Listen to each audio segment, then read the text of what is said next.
அஸ்ஸலாமு அலைக்கும் வரஹ்மத்துல்லாஹி வபரகாத்துஹு. அவுது பில்லாஹி மினஷ் ஷைத்தானிர் ரஜீம். பிஸ்மில்லாஹிர் ரஹ்மானிர் ரஹீம்.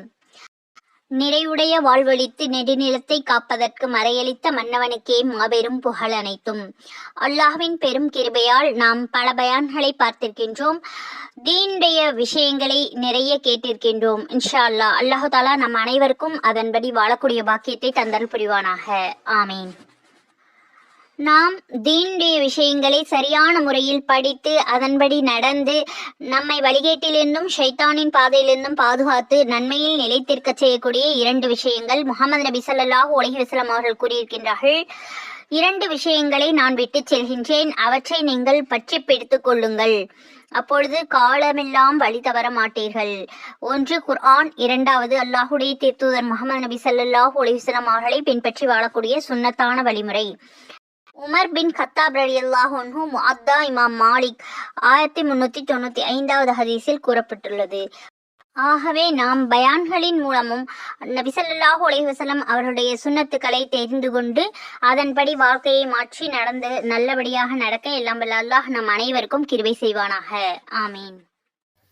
இன்ஷா அல்லாஹ் இன்றைய பயானில் குடி ஒரு உயிர்கொல்லி, சூதாட்டம் ஒரு மனநோய், திருக்குர்ஆனுடைய எச்சரிக்கை, இது போன்ற தலைப்புகளில் மது குடிப்பதால் என்னென்ன தீமைகள் கிடைக்கும், அல்லாஹ் தஆலா இதை பற்றி குர்ஆனில் என்ன கூறியிருக்கின்றான், குடியால் மூளைக்கு ஆபத்து, மது பானங்களில் சாராய சதவிகிதம், குடிகாரர்கள் மூச்சடைத்து திடீர் மரணம், ஆண்மை இழப்பை ஏற்படுத்தக்கூடிய குடி பழக்கம், மதுவால் கல்லீரலுக்கு ஆபத்து, மதுவால் வரக்கூடிய நோய்கள், குடியை நிறுத்த மாற்று வழி மருத்துவம், மூளையில் மனதை அமைதிப்படுத்தக்கூடிய ஸ்விட்சு, தியானம், திக்ரின் மருத்துவ பயன்கள், சூதாடுவது ஒரு மனவியாதி, சூதாடிகள் தன் வதை சுகம் அடைவார்களா, மற்றும் சூதாட்டக்காரர்களுடைய இளமை காலம், சூதாட்டம் ஒரு அவதியுறக்கூடிய நோய், சூதாட்டத்தினால் நிகழக்கூடிய ரசாயன தீமைகள், இது போன்ற பல்வேறு தலைப்புகளில் பயானை பார்க்கலாம். இதை பற்றி அல்லாஹு தஆலா குர்ஆனில் என்ன கூறியிருக்கின்றான்? முதல் கேள்வி, மது சூது, இஸ்லாமும் மது ஒழிப்பும் மற்றும் மதுவினுடைய தீமைகளை பற்றியும், சூதாட்டம் குடியின் தண்டனை அல்லாஹு தஆலா கேட்கக்கூடிய மறுமையில் 2வது கேள்வி, 3வது கேள்வியை பற்றியெல்லாம் பார்க்கலாம். பொறுமையோடும் கவனமாகவும் முழுமையாகவும் கேட்டு பயனடையுங்கள். இதனை பற்றிய விவரங்கள் யாருக்கு தேவையோ அவர்களுக்கும் இந்த பயானை ஷேர் செய்து அதனுடைய நன்மைகளை அல்லாஹு தாலாவிடம் மறுமையில் பெற்றுக்கொள்ளுங்கள். அல்லாஹு தாலா நம் அனைவருக்கும் நற்கூலியை தந்தருவானாக, கேட்டதன்படி அமல் செய்யக்கூடிய பாக்கியத்தை தந்தருவானாக. ஆமீன். இந்த பயான் ஒரு சப்ஸ்கிரைபர் கேட்டது, இன்ஷா அல்லாஹ் அவர்களுக்கும் இதனுடைய நற்பயன்களை அல்லாஹு தாலா தந்தருவானாக. ஆமீன். அல்லாஹு தாலா குர்ஆனில் 2வது சூராவின் 219வது வசனத்தில் நபியே ஸல்லல்லாஹு அலைஹி வஸல்லம், மதுபானத்தையும் சூதாட்டத்தையும் பற்றி அவர்கள் உம்மிடம் கேட்கின்றார்கள், நீர் கூறும், அந்த 2லும் பெரும் பாவம் இருக்கின்றது. மனிதர்களுக்கு அவற்றில் சில பலன்கள் உண்டு, ஆனால் அந்த 2லும் உள்ள பாவம் அந்த 2லும் உள்ள பலனை விட பெரியது. நபியே ஸல்லல்லாஹு அலைஹி வஸல்லம், தர்மத்திற்காக எதை செலவு செய்ய வேண்டும் என்று அவர்கள் உம்மிடம் கேட்கின்றார்கள். உங்கள் தேவைக்கு வேண்டியது போக மீதமானவற்றை செலவு செய்யுங்கள் என்று நீர் கூறுவீராக. நீங்கள் சிந்தித்து உணரும் பொருட்டு அல்லாஹு தஆலா தன்னுடைய வசனங்களையும் அத்தாட்சிகளையும் இவ்வாறு விவரிக்கின்றார். 220வது வசனத்தில் அல்லாஹ் கூறுகிறான், மேற்கூறிய 2ம் இந்த உலகிலும் மறுமையிலும் என்ன பலன்களை தரும் என்பதை பற்றி நீங்கள் தெளிவு பெறுவதற்காக தன்னுடைய வசனங்களை இவ்வாறு விளக்குகிறான். அனாதைகளை பற்றி அவர்கள் உம்மிடம் கேட்கின்றார்கள், நீர் கூறுவீராக, அவர்களுடைய காரியங்களை சீராக்கி வைத்தால் மிக நல்லது. நீங்கள் அவர்களோடு கலந்து வசிக்க நேரிட்டால் அவர்கள் உங்கள் சகோதரர்கள் ஆவார்கள். இன்னும் அல்லாஹ் குழப்பம் உண்டாக்குபவர்களை சரி செய்பவர்களும் பிரித்தருகின்றான். அல்லாஹ் நாடியிருந்தால் உங்களை கஷ்டத்திற்கு உள்ளாக்க மாட்டான். நிச்சயமாக அல்லாஹ் மிகைத்தவன், ஞானம் மிக்கவன். ஹதீஸ். அண்ணல் நபி ஸல்லல்லாஹு அலைஹி வஸல்லம் அவர்களிடம் அன்னலாருடைய தோழர்கள் கேட்ட 3 கேள்விகளுக்கு இந்த 2 வசனங்களில் தெளிவான பதில்கள் கொடுக்கப்பட்டன. வெவ்வேறு நேரத்தில் வெவ்வேறு விஷயங்கள் குறித்து நபித்தோழர்கள் எழுப்பிய 3 வினாக்களுக்கும் அதற்கான விடைகளும் இங்கே கூறப்பட்டிருக்கின்றது. முதல் கேள்வி மது சூது. முதல் கேள்வி மது அருந்துவதை பற்றியும் சூதாடுவதை பற்றியும் விடுக்கப்பட்ட மிக முக்கியமான கேள்விகள் ஆகும். மதுவுடைய கொடுமைகளால் மதுவால் மக்கள் படக்கூடிய அவதிகளும் அனைவரும் அறிந்ததே. மது அருந்தக்கூடிய மக்களுக்கிடையே மலர்ந்த மகத்தான இஸ்லாம் முழு மது விலக்கை கொண்டு வந்து செயல்படுத்தி காட்டியது தெரிந்ததே.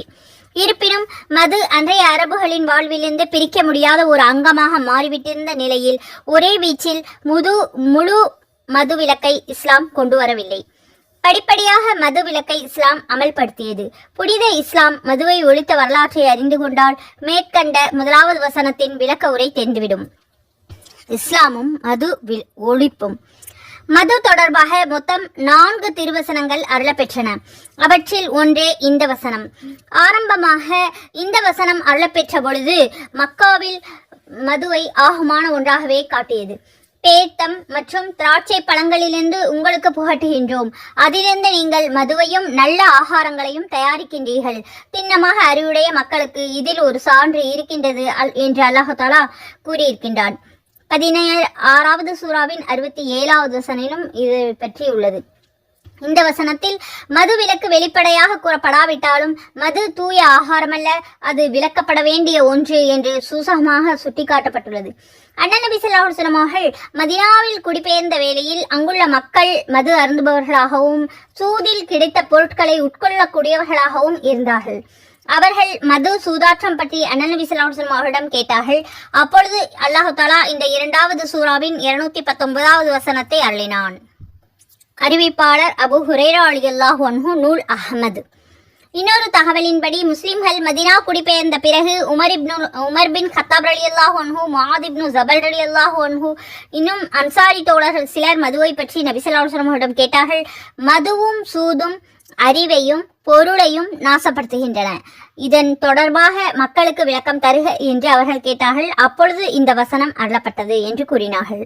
நூல் மாரிஃபுல் குர்ஆன். இந்த பயானின் இறுதியில் குடிப்பழக்கம் நீங்குவதற்காக சில துஆக்கள் இருக்கின்றன, அவற்றை தருகிறேன், அதனை ஓதி வாருங்கள். இன்ஷா அல்லாஹ் மது பழக்கத்தை விட்டுவிடுவார்கள். இதை பற்றி தொடர்ந்து இந்த நிலையில் ஒரு நாள் நபித்தோழர் அப்துர் ரஹ்மான் பின் அவுஃப் ரலியல்லாஹு அன்ஹு அவர்கள் தன் இல்லத்தில் சில நண்பர்களுக்கு விருந்தளித்தார்கள். விருந்தில் உணவோடு மது பரிமாறப்பட்டது. விருந்து முடிந்த பிறகு மஹ்ரிப் தொழுதார்கள். மது அருந்திய ஒருவர் தொழ வைத்தார். தொழுகையில் திருக்குர்ஆனுடைய வசனங்களை தவறாக ஓதி அவர் தொழுதுவிட்டார். இதையடுத்து, நம்பிக்கையாளர்களே, நீங்கள் போதையோடு இருக்கக்கூடிய நிலையில் தொழுகையை நெருங்காதீர்கள், நீங்கள் என்ன கூறுகிறீர்கள் என்பதை அறிகின்ற போதுதான் தொழுக வேண்டும் என்ற வசனம் குர்ஆனில் 4வது சூரா 43வது வசனமாக இறங்கியது. இதற்கு பிறகு தொழுகை நேரத்தில் மட்டும் குடிப்பதை தவிர்த்து வந்தார்கள் முஸ்லிம்கள். பிறகு ஒரு நாள் உத்பான் பின் மாலிக் ரலியல்லாஹு அன்ஹு என்ற நபித்தோழர்களுக்கு ஒரு குழு விருந்தளித்து வைத்திருந்தார். விருந்தில் கலந்து கொண்டவர்களில் சஅத் பின் அபி வக்காஸ் ரலியல்லாஹு அன்ஹு அவர்களும் ஒருவராக இருந்தார்கள். சாப்பிட்டு முடிந்த கையோடு மது அருந்தினார்கள். போதை தலைக்கேறியவுடன் கவிதைகளை பாடினார்கள். அவரவர் குடும்ப பெருமைகளையும் கீர்த்திகளையும் கூறினார்கள். சஅத் பின் அபி வக்காஸ் ரலியல்லாஹு அன்ஹு தம் குலத்தாரை போற்றியும் அன்சாரிகளை தூற்றியும் கவி தொடுத்தார்கள். இதனால் கோபம் அடைந்த அன்சாரி இளைஞர்களில் ஒருவர் சஅத் அவர்களை தலையில் அடித்து காயப்படுத்தி விட்டார்கள். இந்த செய்தி அண்ணன் நபி ஸல்லல்லாஹு அலைஹி வஸல்லம் அவர்கள் வரை சென்றது. அப்பொழுது, யா அல்லாஹ், மது தொடர்பாக ஒரு தெளிவான முடிவை எங்களுக்கு அறிவித்துத்தா என்று நபி ஸல்லல்லாஹு அலைஹி வஸல்லம் அவர்கள் துஆ செய்தார்கள். அந்த வேளையில் இந்த வசனம், அதாவது 5வது சூராவின் 90, 91 ஆகிய இந்த 2 வசனங்கள் இறங்கியது. 5வது சூராவின் 90வது வசனம், ஈமான் கொண்டவர்களே, மதுபானமும் சூதாட்டமும் கட்சிலைகளை வழிபடுதலும் அம்புகள் எரிந்து குறி கேட்பதும் ஷைத்தானுடைய அருவருக்கத்தக்க செயல்பாடுகளில் உள்ளவைகள் ஆகும். ஆகவே நீங்கள் இவற்றை தவித்துக் கொள்ளுங்கள், அதனால் நீங்கள் வெற்றி அடைவீர்கள். 91வது வசனம், நிச்சயமாக ஷைத்தான் விரும்புவது எல்லாம் மதுபானத்தை கொண்டும் சூதாட்டத்தை கொண்டும் உங்களுக்கிடையே பகைமையும் வெறுப்பையும் உண்டு பண்ணி அல்லாஹ்வுடைய நினைவில் இருந்தும் தொழுகையில் இருந்தும் உங்களை தடுத்து விடத்தான். எனவே அவற்றை விட்டு நீங்கள் விலகிக் கொள்ள வேண்டாமா? இவ்வாறு இந்த வசனங்கள் அருளப்பெற்ற பிறகு தவிர்ந்து கொண்டு விட்டோம் என்று நபித்தோழர்கள் குரல் எழுப்பினார்கள். இனி மது வைத்திருப்பவர்கள் அதை குடிக்கவும் முடியாது, விற்கவும் முடியாது, மாறாக அதை கொட்டிவிட வேண்டும் என்று முஹம்மது நபி ஸல்லல்லாஹு அலைஹி வஸல்லம் அவர்கள் அறிவித்தவோடு மதீனா நகர தெருக்களிலெல்லாம் மதுபானம் ஆறாக ஓடியது. நூல் லுபானுல் லுபு பி ஃபி அஸ்பாபின் நுசூஸ் சுயூதி மாரிஃபுல் குர்ஆன். அடுத்து, போதை தருகிற ஒவ்வொரு பொருளும் விளக்கப்பட்டதே ஆகும். எனவே கல், சாராயம், கஞ்சா, அபின், பிராந்தி மற்றும் போதை மருந்துகள் அனைத்தும் ஹராம், விளக்கப்பட்டதே. போதை அளிக்கின்ற ஒவ்வொரு பானமும் ஹராமாகும் என்று அண்ணன் நபி ஸல்லல்லாஹு அலைஹி வஸல்லம் அவர்கள் தெரிவித்தார்கள். அறிவித்தவர் ஆயிஷா ரலியல்லாஹு அன்ஹா. நூல் புகாரி, முஸ்லிம், திர்மிதி முதலியவைகள். அடுத்து, மதுவினுடைய தீமைகள். மது பாவங்களுடைய அன்னை என்பதில் எந்த அளவும் எல்லளவும் கூட சந்தேகம் இருக்கவே முடியாது. மதுவினால் விளையக்கூடிய தீமைகள் அனைத்தும் துறைகளையும் பாதிக்கப்படவை. உடல் நலக்கேடு, சுகாதாரக்கேடு, பொருளாதார நஷ்டம், சமூக சீர்குலைவு, அரசியல், நாகரீகம் என சகல மட்டங்களிலும் மதுவின் தீமைகள் விரவி கிடக்கின்றன. மது அருந்துவதால் இதயம், மூளை, குடல், கல்லீரல் ஆகிய உறுப்புகள் கடுமையாக பாதிக்கப்படுகின்றன. சாராய வகைகள் பயன்படக்கூடிய ஆல்கஹால் எனும் ரசாயன பொருள் தேரல் மனித உயிருக்கே உலை வைத்துவிடும் அபாய சக்தி படைத்தது. நீண்ட நாட்களுக்கு ஆல்கஹால் உபயோகப்படுத்துகின்ற ஒருவர் விட்டமின் ஏ, பி மற்றும் இரும்பு சத்துக்களை இழக்க நேர்வதோடு அஜீரண தொந்தரவுக்கும் ஆளாவார்கள். இரத்தத்தில் மதுவினுடைய அளவு 100 மில்லிகிராமை கடந்துவிட்டால் மூளை பகுதியில் ஒன்றான முகுளம் நேரடியாக பாதிக்கப்படும். இதனால் கை கால் நடுக்கம், தடுமாற்றம், நுட்பமான பணிகளை ஆற்ற முடியாமை ஆகிய கோளாறுகள் தோன்றும். கள்ளச்சாராயத்தில் சேர்க்கப்படக்கூடிய மெதில் ஆல்கஹால் எனும் எரிபொருள் கல்லீரலில் கலப்பதால் ஃபார்மாலிக் என்ற அமிலம் சுரக்கும். இது 50 மில்லிகிராமை தாண்டிவிட்டால் கண் பார்வை இழக்க நேரிவிடும். நவுதுபில்லாஹ் மின்ஹா. தொடர்ந்து மது அருந்துபவர்களுக்கு ஒருவித வலிப்பு நோய் ஏற்படுகிறது. மிடா குடியர்களுக்கு அலைகளிக்கும் மோசமான தொல்லை மூளை குழப்பம் ஆகும். இது பைத்தியம் போன்றதொரு நிலை. மனைவியின் மீது சந்தேகம், மக்கள் மீது வெறுப்பு, யாரை பார்த்தாலும் எரிச்சல் போன்ற குழப்பங்கள் இதனால் ஏற்படும்.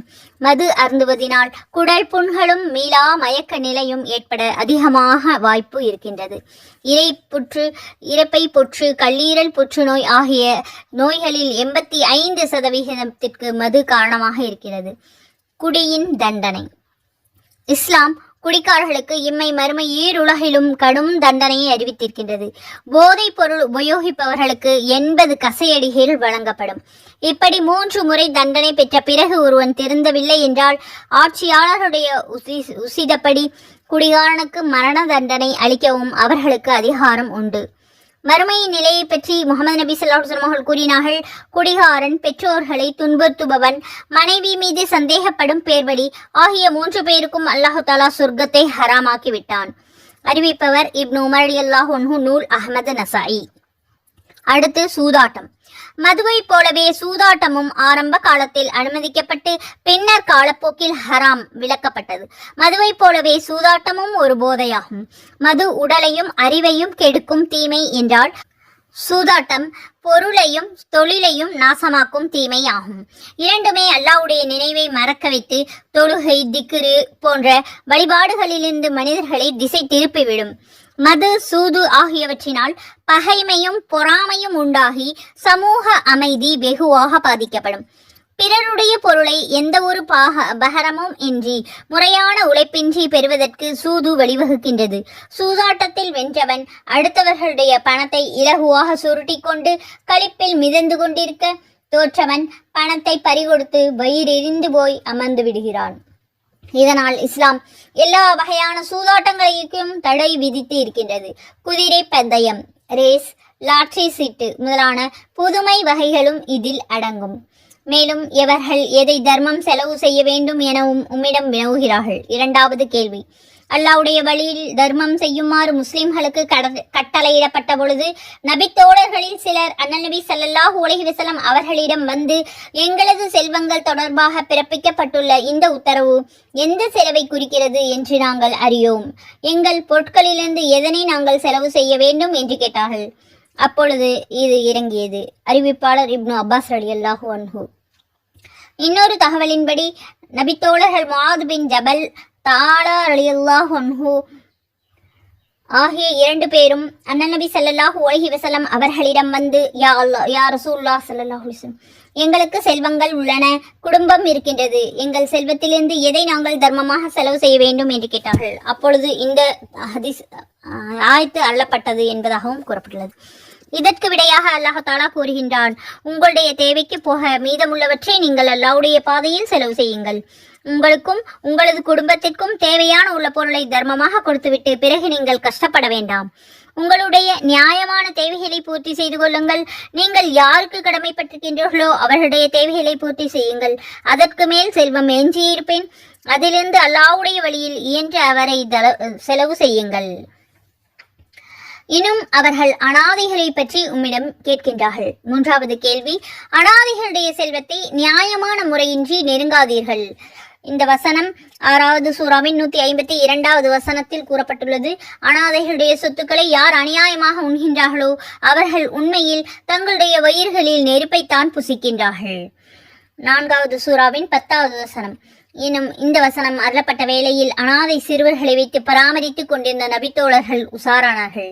தங்களுடைய உணவிலிருந்து அனாதை சிறுவர்களுக்கு உணவை, தங்களுடைய பானத்திலிருந்து அனாதை சிறுவர்களுக்கு பானத்தையும் பிரித்து விட்டார்கள். தனித்தனியாக சமைக்கப்பட்ட உணவில் எதுவும் மிஞ்சினால் அதை அந்த சிறுவனே உண்ண வேண்டும். முடியாத பொழுது அது வீணானதை தவிர வேறு வழி இல்லை. ஏனென்றால் அதை பராமரிப்பவர்களும் உண்ண முடியாது, தர்மம் செய்ய இயலாது. அது அவர்களுக்கு பெரும் சிரமமாக படவே முகமது நபி ஸல்லல்லாஹு அலைஹி வஸல்லம் அவர்களிடம் இதை பற்றி வினவினார்கள். அப்பொழுது இந்த வசனம் 220 அருளப்பட்டது. அல்லாஹ் தஆலா அளித்த பதிலின் விளக்கமாவது, அறிவிப்பாளர் இப்னு அப்பாஸ் ரலியல்லாஹு அன்ஹு, நூல் அபூதாவூத். அனாதைகளுடைய செல்வம் பாதுகாக்கப்பட வேண்டும் என்பதே இதன் நோக்கம். அவர்களுடைய நலன்களை பாதிக்கப்பட்டு விடக்கூடாது. அவர்களுடைய செலவினங்கள் உங்களுடைய செலவுகளோடு சேர்ப்பதில் அவர்களுக்கு நன்மை இருந்தால் அவர்களுக்குரிய நலன்களை செய்வதே நல்லது. நீங்கள் அவர்களோடு கலந்து வாழ்வது குற்றமாகாது. ஏனென்றால் அவர்களும் உங்கள் முஸ்லிம் சகோதரர்களே. நன்மை செய்பவர்கள் யார், தீமை செய்பவர்கள் யார் என்பதை அல்லாஹ் நன்கறிவான். அனாதைகளுடைய நலன்களை பேணுங்கள். குடிகாரர்கள் மூச்சடைத்து மரணம். சாதாரணமாக மனிதன் தூக்கத்தில் இருக்கும் பொழுது திடீர் என மூச்சடைப்பு ஏற்பட்டுவிட்டால் குரட்டை நின்று விடுவதோடு முழு உடல் அசைகின்றது. ஏதோ தவறு நடந்துவிட்டது என்று அசைவுகள் உறுதிப்படுத்துகின்றன. இரத்தத்தில் போதுமான ஆக்சிஜன், உயிர்காற்று இல்லை என்பதன் அறிகுறிதான் இது. அதன் பிறகு மீண்டும் மூச்சை இழுக்க உடல் பயிற்சி செய்கிறது. நம் நுரையீரல் அதிக அழுத்தத்தை ஏற்படுத்தி காற்றை உள்ளே இழுக்க முயற்சிக்கின்றது. மீண்டும் காற்று தடை நீங்கி காற்றை உள்ளே செல்கின்றது. பொதுவாக நாம் தூங்கும் பொழுது தூக்கத்தில் இயல்பாக நடந்து கொண்டே இருக்கிறது. ஆனால் குடிகாரர்களுடைய நிலையோ வேறு விதமாக இருக்கிறது. புளோரிடா மருத்துவ பல்கலைக்கழகத்தில் நடத்திய சோதனை மூலம் இதை நிரூபிக்கின்றார்கள். ஆரோக்கியமான சிலரை குடிக்க வைத்து அவர்கள் தூங்க சொன்னார்கள். அவர்கள் உறங்கும் பொழுது 10 வினாடிகளுக்கு ஒரு முறை அவர்கள் மூச்சு தடைபட்டு கொண்டே இருக்கின்றது. 10 வினாடிகளுக்கு ஒரு முறை நுரையீரலுக்கு செல்ல வேண்டிய ஆக்சிஜன், உயிர்காற்று தடைபட்டு உள்ளே போகாததால் அதிகமாக குடித்துவிட்டு தூங்குபவருடைய மூச்சு போய்கொண்டிருக்கிறது என்று கடைபிடித்தார்கள். அதிகமாக மது அருந்தி இருக்கக்கூடிய போது மூச்சை விட மறக்கும் நிலை, மூச்சு அடைப்பு ஏற்பட்டு உயிர் பிரிகின்றது. மது தொண்டையுள்ள தசைகளை தளர்த்து விடுவதால் தொண்டைக்குழிக்குள் நாக்கு இறங்கி மூச்சு வழியை அடைத்து விடுகிறது. அத்தோடு சின்ன சிக்கல் ஏற்பட்டாலும் விழித்து கொண்டு பழையபடி மூச்சை விட செய்யக்கூடிய செயல் வரம்புகள் எல்லாம் இயங்க முடியாமல் ஆகி விழித்து கொள்ள முடியாத நிலை ஏற்பட்டு உயிர் போய்விடுகிறது. இதை தூங்கும் பொழுது மூச்சுவிட மறத்தல் நிலை என்கிறார்கள். இப்படி தூங்கும் போதே திடீர் என குடிகாரர்கள் இறந்துவிடக்கூடிய துர்பாக்கிய அபாய நிலையும் ஏற்படுகிறது. ஆண்மை இழப்பை ஏற்படுத்தக்கூடிய குடிப்பழக்கம். பின்லாந்து நரம்பியல் பல்கலைக்கழகம் தினம் ஒருவர் 41 முதல் 80 கிராம் வரை மது குடித்தாலே பார்க்கிங் செல் நரம்பு திசுக்கள் அழிய ஆரம்பிப்பதாக உறுதி செய்திருக்கின்றது. இந்த செய்தி பிரிட்டிஷ் மெடிசன் ஜர்னல் BMJவில் வெளிவந்திருக்கின்றது. மதுவின் அளவு இரத்தத்தில் உயர்வதால் விந்து பைகள் சுருங்கி விடுகின்றன. ஆண் உறுப்பு எழுச்சி குறைந்து சர்க்கரை வியாதி உடையவர்களைப் போல ஆண்மை குறைபாடு அடைகின்றார்கள். குடிகாரர்கள் அதிகபட்சமாக மனசோர்வு அடைகிறார்கள். அதனால் சிலர் தற்கொலை எண்ணம் ஏற்பட்டு துன்பப்படுகிறார்கள். பிறகு தற்கொலை செய்து கொள்கின்றார்கள். வேறு சிலர் போதைப் பொருட்களுக்கு அடிமையாகின்றார்கள். நவுதுபில்லாஹி மின்ஹா. மதுவால் கல்லீரலுக்கு ஆபத்து. நமது உறுப்புகளில் மூளைக்கு அடுத்தபடியாக உள்ள மிக பெரிய உறுப்பு கல்லீரல். கல்லீரலை நமது உடலின் பரிசோதனை கூடம் என்று கூறலாம். 1 முதல் 1.5 கிலோ வரை இருக்கிறது. இங்கேதான் உணவு ஜீரண வேலைகள், ரசாயன மாற்றங்கள் நடக்கின்றன. உடலில் செய்யக்கூடிய உணவுகளை இங்கே நச்சு நீக்கம் செய்து கல்லீரல் அனுப்பி வைக்கின்றது. பாக்டீரியாக்கள் இங்கே அழிக்கப்படுகின்றன. கல்லீரலுடைய வேலையை அளவிட முடியாது. மது முதலில் தாக்குவது கல்லீரலைத்தான். விளைவு ஈரல் அரிப்பு ஏற்படுகிறது. மது குடிப்பவர்களுடைய மூளை திசுக்கள் வீக்கமடைகின்றன. இதை வெட் பிரெயின் என்று கூறுவார்கள். மது பழக்கத்தால் வரக்கூடிய நோய்கள் பட்டியல். சர் விக்டர் ஹார்ஸ்லி என்ற மேலை நாட்டு மருத்துவ நிபுணர் கூறுகிறார், மது பழக்கத்தினால் மயக்கம், புலம்பல், பைத்தியம், தூக்கமின்மை, நரம்பு தளர்ச்சி, வலிப்பு, பக்கவாதம், தொண்டை கொதிப்பு, இரைப்பை புண்ணு, கல்லீரல் வீக்கம், மூத்திர நோய், இதய நோய், இரத்த குழாய் தடித்தல், சுவாசம் பாதிக்கிறது, எலும்புருக்கி நோய், குடல் புண், கண்களில் உஷ்ண கொதிப்பு, விஷ ஜுரம், பரங்கி நோய் போன்ற நோய்களை நிச்சயம் ஏற்படுத்தும் என்று கூறுகிறார். இயற்கையாகவே ஒவ்வொருவருடைய உடலிலும் 1 கிராம் அளவு ஆல்கஹால் இருக்கிறது. நாம் ஒவ்வொரு முறை உண்டு முடித்ததும் ஓரளவு கார்போஹைட்ரேட், ஸ்டார்ச், சர்க்கரை முதலியன நம்முடைய ஆல்கஹாலாக மாறி சாராயமாக, அதாவது இரத்த ஓட்டத்தில் கலந்து விடுகிறது. இதனால் நமக்கு ஒருவித கெடுதலும் இல்லை. மாறாக உடல் உறுப்புகள் நன்கு இயங்க இது உதவி புரியதாக இருக்கிறது. என்ன ஆச்சரியம் பாருங்கள்! இதைத்தான் அன்று திருக்குர்ஆனில் மனிதர்களுக்கு சில பயன்களும் இருக்கின்றன என்று கூறியிருப்பது மருத்துவ ஆய்வாளர்களுக்கு இன்றைய அளவு வியப்பு தருவதாக இருக்கின்றது. குடிப்பழக்கம் என்பது மனநோய். குடிக்கு அடிமையானவர்கள் மனத்தளர்ச்சி, கவலை, படபடப்பு உடையவர்களாக இருப்பார்கள். இவர்களுக்கு மனதை அமைதிப்படுத்த திக்ரு செய்வதை கற்றுக் கொடுத்தால் மனம் அமைதியடைந்து மனத்தளர்ச்சியிலிருந்து விடுபட்டு குடிப்பழக்கத்திலிருந்து மீண்டு விடுவார்கள். இறை தியானம் உள்ளத்திற்கு தன்னம்பிக்கை அளிக்கக்கூடிய மனப்பயிற்சியாகவும் நின்று குணப்படுத்துகின்றது. குடிப்பழக்கத்திலிருந்து விடுபட திருக்குர்ஆனுடைய சாந்த சிகிச்சை. மனித உடலில் நூரே ரூஹானி, நூரே நூரானி, நூரே ரஹமானி ஆகிய சக்திகள் ஓடிக்கொண்டிருப்பதாக சூஃபிகள் கூறியிருக்கின்றார்கள். நம் இடுப்புக்கு கீழே ரூஹே ஷைத்தானி ஓடிக்கொண்டிருப்பதாக சொல்கிறார்கள். இந்த ஷைத்தான் குணம் மேலே ஓங்கும் பொழுதுதான் குடிகாரன் பதற்றம், மனசோர்வு, மனத்தளர்ச்சி காரணமாக மிருக குணமாக மாறிவிடுகின்றான், குடியை நாடுகிறான் என்கின்றார்கள். குடிப்பழக்கம் கவலை, மனத்தளர்ச்சி, படபடப்பு உள்ளவர்களுக்கு ஏற்படக்கூடிய மன வியாதியாகும். திருக்குர்ஆன் கூறுவதும் இந்த நோயை குணப்படுத்த அல்லாஹு தாலா கூறுவது அல்லாஹு தாலாவை அதிகமாக திக்ர் செய்து கொண்டே இருக்க வேண்டும் என்பதுதான். ஆங்கில மருத்துவமும் இன்று குடிப்பழக்கத்தை மறக்கடிக்க தியான முறையை கையாளுகின்றது. குடிப்பழக்கத்தை நிறுத்த மாற்று வழி மருத்துவம். தற்கால குடி போதை பழக்கத்தை நிறுத்துவதில் அரேபிய மருத்துவரான யுனானி, சீனா அக்குபஞ்சர் மருத்துவம் இணைந்து செயல்பட்டு வெற்றி கண்டிருக்கின்றன. அல்லாஹ்வுடைய 99 பெயர்களில் ஒன்றை சொல்லி காலையிலும் மாலையிலும் 2 வேளையும் எவ்வளவு முடியுமோ அவ்வளவு நேரம் திக்ரு செய்து கொண்டே இருக்க வேண்டும். இதனால் மனம் அமைதி அடைகிறது, தீய பழக்கங்கள் நீங்குகின்றன. இப்படி தொடர்ந்து 21 மாதங்கள் தியானம் செய்பவர்கள் குடிப்பழக்கத்தை நிறுத்தி விடுகிறார்கள். சிகரெட் பழக்கம் நின்றுவிடும். இதை விழி திறந்த தியானம் என்று கூறுவார்கள். இந்த தியானத்தை சூஃபிகள் செய்திருக்கின்றார்கள்.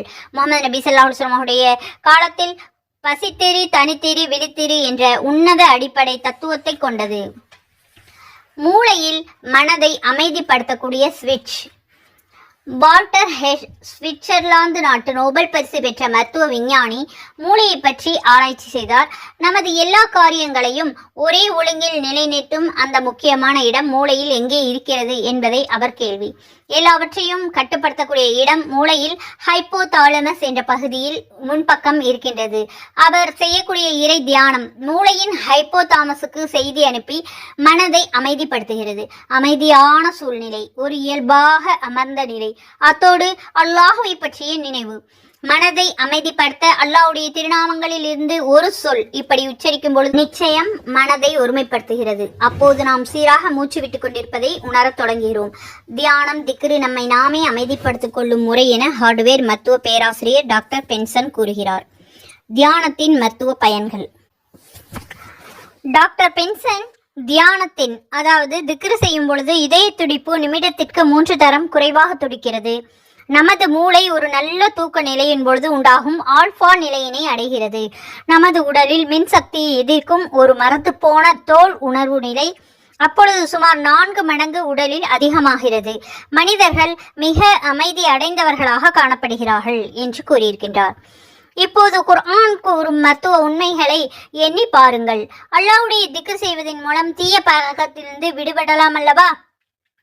குடிப்பழக்கத்தையும் சிகரெட்டுடைய பழக்கத்தையும் நிறுத்த திருக்குர்ஆனுடைய சாந்த சிகிச்சை அற்புத நிவாரணமாக இருக்கின்றது. சூதாடுதல் என ஒரு மனம் வியாதி என்கிறது குர்ஆன். சூதாட்டம் 2 வகையாக இருக்கிறது. ஒன்று நண்பர்களோடு சேர்ந்து சூதாடுவது, மற்றொன்று மனம் ஒருவித வெறித்தன்மையை தூண்டிக்கொண்டே இருப்பது. சூதாட்டக்காரர்களின் தங்களுடைய வருமானம், சேமிப்பு ஆகியவற்றை இழப்பதோடு தீயவனாகவும் காட்சியளிப்பார்கள். இருந்தாலும் எப்போதாவது ஒரு நாள் சூதாட்டத்தில் ஜெயிப்போம் என்ற நம்பிக்கை அவர்களுக்குள்ளே எரிந்து கொண்டே இருக்கும். இவர்களுக்கு எதிர்ப்புணர்ச்சி, சிறுபிள்ளைத்தனம், சட்டதிட்டங்களையும் சம்பிரதாயங்களையும் உடைத்தெறியக்கூடிய மனப்போக்கு, பொறுப்பற்ற தன்மை ஆகியவை காணப்படும். வெளிப்பார்வைக்கு இவர்கள் நட்போடும் அன்பானவர்களைப் போலவும் காட்டிக்கொள்வார்கள். சூதாடிகள் தன்வதை சுகம் அடைவார்களா? ஆதாயம், சுயலாபம் கருதியே பழகக்கூடிய இவர்கள் கேட்கும் பொழுது பணம் கொடுத்து உதவாதவர்களை கைவிட்டு விடவும் அவர்கள் மீது அபாண்ட பழிகளை சுமத்தவும் அஞ்சமாட்டார்கள். ஒரே நாளில் சூதாட்டத்தில் இழந்தவற்றையெல்லாம் மீட்டு லட்சாதிபதி ஆவேன் என்று உறுதியாக கூறுவார்கள். தோற்பதால் கவலைப்பட மாட்டார்கள். தோற்பதில் ஒரு தனி இன்பத்தை பெறுவதால் இவர்கள் தனக்குத்தானே துன்பத்தை விளைவித்துக் கொண்டு இன்பம் பெறுவார்கள். தன்வதை சுகம் நோய் உள்ளவர்கள் இவர்கள் பகுப்பாளர்கள் என்று கூறியிருக்கின்றார்கள். வேறு சிலர் சூதாட்டக்காரர்கள் மந்திர எண்ணங்களை வரவழைத்துக் கொண்டு சூதாடுவதற்காக அலுவலகத்தில் கையாடுதல், பிறரிடமிருந்து திருடுவது போன்ற தீய செயல்களை செய்வார்கள். இந்த மந்திர எண்ணம் அதிகமானால் தோல்வி வெற்றியின் முதல் படி என்றும், தன்னால் பகடைக்காய்களையும் குதிரை ஓட்டிகளையும் ஜாக்கிகளை கட்டுப்படுத்த முடியும் என்கிற பைத்திய நிலைக்கு தள்ளப்பட்டு விடுவார்கள். சூதாட்டக்காரர்களுடைய இளமை காலம். சூதாடிகள் குழந்தை பருவத்தில் அன்பிற்காக ஏங்கியவர்களாகவும் புறக்கணிக்கப்பட்டவர்களாகவும் உதவிகளை பெற முடியாதவர்களாகவும் இருப்பதை இவர்களுடைய வாழ்க்கை வரலாறின் மூலம் அறியலாம். வளர வளர இவர்கள் மற்றவர்களுடைய நலம் பற்றிய அக்கறை சிறிதும் இல்லாதவர்களாக மாறிவிடுகிறார்கள். அதிர்ஷ்ட தேவதை தன்னோடு இருக்கின்றது என்று அசைக்க முடியாத நம்பிக்கை கொண்டிருக்கின்றார்கள். இவர்களை தேத்துவது அசுர பிரயத்தனம் என்று உளவியல்களுடைய கருத்தாக இருக்கின்றது. சூதாட்டம் அவதியுறக்கூடிய ஒரு மனநோயாகும். சூதாட்டத்தை பற்றி மனநோய் பிரிவு அட்டவணையில் சூதாட்டத்தை அவதியுறும் நோய் என்று கூறியிருக்கின்றார்கள். இப்போது புரிகிறதா? சூதாட்டத்தை பற்றி குர்ஆன் எச்சரித்திருக்கிறது. லாட்டரி சீட்டு பித்து பிடித்து அடைபவர்கள் அதிலிருந்து தங்களை விடுவித்துக் கொள்ள அல்லாஹ்வுடைய தியானத்தை மேற்கொள்வதன் மூலம் விடுதலை அடைந்து நிரந்தரமாக குணமடைய முடியும். சூதாட்டத்தில் நிகழக்கூடிய ரசாயன தீமைகள். பொதுவாக சூதாடுதல் இதை ஒரு வேதிப்பொருள் சார்பு நிலையற்ற மக்களால் நன்கு அறியப்பட்டதொரு போதை அடிமைத்தனம் ஆகும். மற்ற எல்லா வகையான போதை அடிமைத்தனங்களைப் போலவே இதுவும் தன் செயலின் மீது ஒருமையாக கட்டுப்பாடு இழந்த நிலை என்று கூறலாம். சூதாட்டத்தில் காய்களை குலுக்கி போடும் அல்லது சீட்டுகளை எடுத்து போடும் ஒவ்வொரு முறையிலும் சூதாடுபவர்களுடைய உடம்பில் அட்ரினலின் என்ற ஹார்மோன் சுரந்து இரத்த நாளங்களில் கலக்கிறது. சூதாட்டத்தில் வெற்றி பெற வேண்டும் என்று வற்றாத ஆசையை, தாகத்தை என்டர்பின்கள் சுரந்து தூண்டுகின்றன. இறுதியில் சூதாட்டத்தில் தோல்வியை தழுவுபவர்களுக்கு செரோட்டோனின் என்ற அளவு மூளையில் குறைந்து போகிறது. இதனால் சூதாடிகள் மேலும் மனத்தளர்ச்சி நோய்க்கு ஆளாகின்றார்கள். சூதாட்டம் மூளை, நுரையீரல், இதயம், குடல் போன்ற அனைத்து உள் உறுப்புகள் சார்ந்த முனைப்பான போதை அடிமைத்தனமாகும். இது சூதாடுபவர்களுக்கு நன்றாகவே தெரிந்திருக்கிறது என்பதுதான் இதில் ஒரு மீட்பு காரணி. மனிதனுக்கு ஒரு சிக்கலை குறித்து தனது இயலாமையை ஒப்புக்கொள்ளும் போதுதான் மது மற்றும் போதை அடிமைத்தனத்திலிருந்து மீட்சி கிடைக்கும் என்று திருப்புமுனை வருகிறது. இப்படிப்பட்ட நேர்மை உணர்வு ஆன்ம விழிப்புணர்வால் தான் வர முடியும். இது ஒரு முறை வந்துவிட்டால் அதுவே மீட்சி திட்டத்தின் முற்றுப்புள்ளியாக விளங்கும்.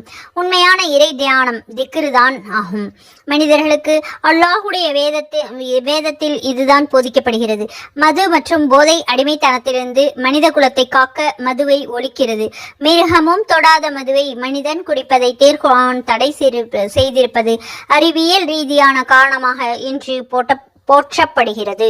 அல்ஹம்துலில்லாஹ். இதுவரை மதுவை பற்றியும் சூதாட்டத்தை பற்றியும் விபரமாக குர்ஆனுடைய மற்றும் ஹதீஸுடைய மற்றும் மருத்துவ குணங்களையும் பார்த்தோம். இப்பொழுது அது குணமாவதற்காக நாம் என்ன முயற்சி செய்ய வேண்டும் என்பதை துஆக்களின் மூலம், குர்ஆனுடைய வசனங்களின் மூலம் பார்க்கலாம். சூரத்துல் முஃமினூன் என்று குர்ஆனில் சூரா இருக்கின்றது. அந்த சூறாவை இரவு நேரத்தில் வெள்ளை துணியில் எழுதி குடிகாரர்கள் யாராக இருந்தாலோ அவர்களுக்கு அணிவித்து விட வேண்டும். அதற்கு பிறகு அவர்கள் குடி பழக்கத்தை நிறுத்தி விடுவார்கள். இரண்டாவது முறை, அல்லாஹ்வுடைய பெயர்களில் தவ்வாபு, அதாவது மிகவும் மன்னிப்பவன் என்று ஒரு பெயர் இருக்கின்றது. அந்த பெயரை 409 முறை ஓதி மழை தண்ணீரில் கரைத்து குடிக்க கொடுக்கலாம். அல்லது ரஷீது என்ற பெயர் இருக்கின்றது. அல்லாஹ்வுடைய பெயர் நேரிய வழியை காட்டுபவன் என்று அதற்கு பொருள். இந்த வசனத்தை ஓதி அவர்களுக்கு தண்ணீரில் ஊதி கொடுக்கலாம். இவ்வாறு 40 நாட்கள் தொடர்ந்து கொடுக்க வேண்டும். 514 முறை இந்த ரஷீத் என்ற அல்லாஹ்வுடைய பெயரை ஓத வேண்டும். யா ரஷீத் என்று ஓதலாம். இன்ஷா அல்லாஹ் ஓதி பலனடையுங்கள். தினமும் ஃபஜர் தொழுத பிறகு சுப்ஹானல்லாஹில் அலீம் வபிஹம்திஹி என்று 3 தடவை ஓதி குடிகாரர்கள் மீது ஊதிவிட்டால் அவர்களுக்கு அந்த பழக்கம் தீர்ந்துவிடும். இது வழக்கமாக செய்து வர வேண்டும். அந்த பழக்கம் விடுபடும் வரை செய்து கொண்டே இருக்க வேண்டும். அதிகமாக இஸ்திக்ஃபார் செய்ய வேண்டும். இன்ஷா அல்லாஹ் குடிகாரர்கள் அனைவருக்கும் அந்த பழக்கத்தை விட்டு நீங்க எல்லாம் வல்ல அல்லாஹ் தௌஃபீக் செய்வானாக. ஆமீன். அல்லாஹ்வுடைய பாதையில் நடக்கக்கூடிய பாக்கியத்தை அல்லாஹு தாலா நம் அனைவருக்கும் தந்தருவானாக. ஆமீன். 5 நேர தொழுகையை அந்தந்த நேரத்தில் தொழுகக்கூடிய பாக்கியத்தை அல்லாஹு தாலா நம் அனைவருக்கும் தந்தருவானாக. ஆமீன். அல்லாஹு தாலா நம் அனைவருக்கும் குர்ஆன் ஓதி அதன்படி அமல் செய்யக்கூடிய பாக்கியத்தை தந்தருவானாக. ஆமீன். ஹஜ் செய்யக்கூடிய நசீபை தந்தருவானாக. ஆமீன். முஹம்மது நபி ஸல்லல்லாஹு அலைஹி வஸல்லம் அவர்களுடைய ஒவ்வொரு சுன்னத்துக்களையும் பேணி நடக்கக்கூடிய பாக்கியத்தை தந்தருவானாக. ஆமீன். சொர்க்கத்தை வாஜிபாக்கி நரகத்தை ஹராமாக்குவானாக. ஆமீன். நபி ஸல்லல்லாஹு அலைஹி வஸல்லம் அவர்கள் மீது அதிகமாக ஸலவாத் ஓதக்கூடிய பாக்கியத்தை தந்தருவானாக. ஆமீன். அல்ஹம்துலில்லாஹ். நம் அனைவருக்கும் அல்லாஹ் தஆலா சொர்க்கத்தை வாஜிபாக்கி நரகத்தை ஹராமாக்குவானாக. ஆமீன். இதுவரை பொறுமையாக பயான் கேட்டு மற்றும் துஆக்களுக்கு ஆமீன் சொன்ன உங்கள் அனைவருக்கும் அல்லாஹ் தஆலா நற்கூலியை தருவானாக. உடல் ஆரோக்கியத்தையும் உள்ள நலத்தையும் தந்தருவானாக. ஆமீன். ஜஸாக்கல்லாஹு ஹைரா. ஷேர் செய்யுங்கள், லைக் செய்து கமெண்ட் செய்யுங்கள். உங்களுடைய கருத்துக்களை கமெண்டில் கேளுங்கள். உங்களுக்கு ஏதாவது தலைப்பில் பயான் தேவை என்றால் அதையும் கேளுங்கள். இன்ஷா அல்லாஹ் தர முயற்சி செய்கின்றேன். அஸ்ஸலாமு அலைக்கும் வரஹ்மத்துல்லாஹி வபரகாத்துஹு வ மஹ்ஃபிரத்துஹு.